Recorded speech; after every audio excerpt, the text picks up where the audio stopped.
Just pleased to be here. Let me tell you who I am. That way you don't have to listen to Tom recite my biography. I am what you call a flight controller from the Apollo era when we landed on the moon. And we were kind of unique people back in those days. And my flight controller experience stems from the very beginning of Apollo, the very first unmanned mission when I was working for North American Aviation in Downey, California. All through the entire Apollo program, through all of Skylab, which was horrible, if you know anything about rotating shifts. And S.E.P.E, when we met the Russians in space, and early shuttle, and then finally ended up working for a contractor building the mock-ups for the big NBL pool for space station. There we go, let's try that. All right, so that's, well, whatever. I guess you can all hear me anyway. You think you got enough? Can you hear me in the back? Yeah, typical question. Okay, and so, you know, I'm pretty seasoned and a lot of experience under my belt, and I decided that I would get out in public, especially after I wrote my autobiography, which I have no copies of. The audience last night gobbled up every one that I brought down here. So if you want a copy of it, which has a CD in it, which has all the audio on the intercom loops on my ECOM console during the mission of Apollo 13, so you can relive it. And Apogee Books is the name of the publisher in Toronto, Canada. And they do print on demand, so what they'll do is they'll save up until they can do a run of 50 to 100. And it probably takes some time, but you get it. It may not be signed, but you can catch up with me someday. I do a lot of these talks. Anyway, so I guess most of you have seen the Apollo 13 movie, and what I'm going to do, I'm going to share my personal experiences with from Apollo 13 when the tank blew up, the oxygen tank blew up, so you'll be able to relive it with me. Can we have the lights up just a little bit more? There you go. That way I can see you guys. That's the important thing. And catch anybody falling asleep. We'll get the feather out on the stick like the Puritans did. Anyway, I'm going to share with you the early stressful moments of the Apollo 13 emergency. You'll hear it firsthand from me as I was sitting there in the last hour of my 8-hour shift when the tank blew up, and the flight director says, "What's going on, ECOM?" And I'm, you know, not a good time. So, like I said, I assume you all have seen the Apollo 13 movie, and I'm always asked, how accurate was the movie? Well, I give it a C+. Remember, Ron Howard was making a drama. He was not making a documentary.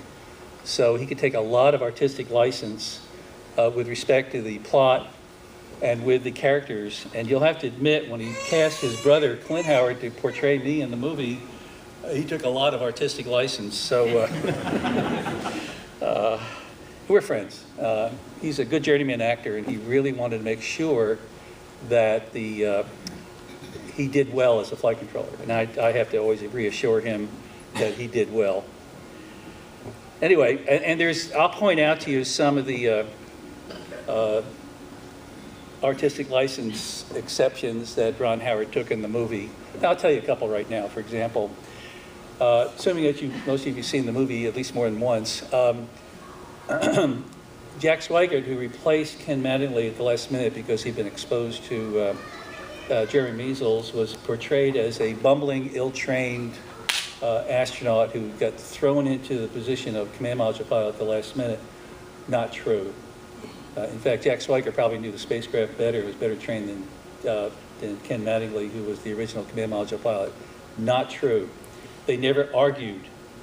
That was not true. Fred Hayes got ill. That was true. What else? And I'll point a couple other things out. I'll play a film clip from the movie that will show you how it's really embarrassing to watch it because it's so melodramatic. I was looking for the maidens, you know, tied to the railroad tracks, the way they played that up. Anyway, so I bring you greetings. The incredible Saturn V rocket, which I'd never seen launch because I was always in the control center manning my console. And this is pretty much how it sounded.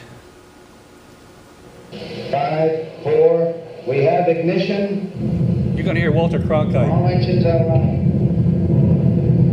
We have liftoff. We have liftoff at 7 a.m. Eastern Standard Time. The tower has... a very shaky here. A very shaky. Is there holding the building up? Oh, it's terrific. It's very shaky. This big glass window is shaking. We're holding it with our hands.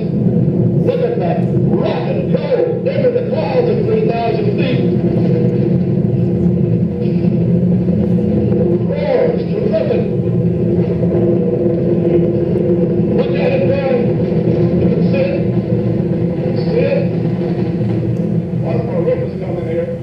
Someday I'm going to find the video of that, but CBS is way too stingy with their...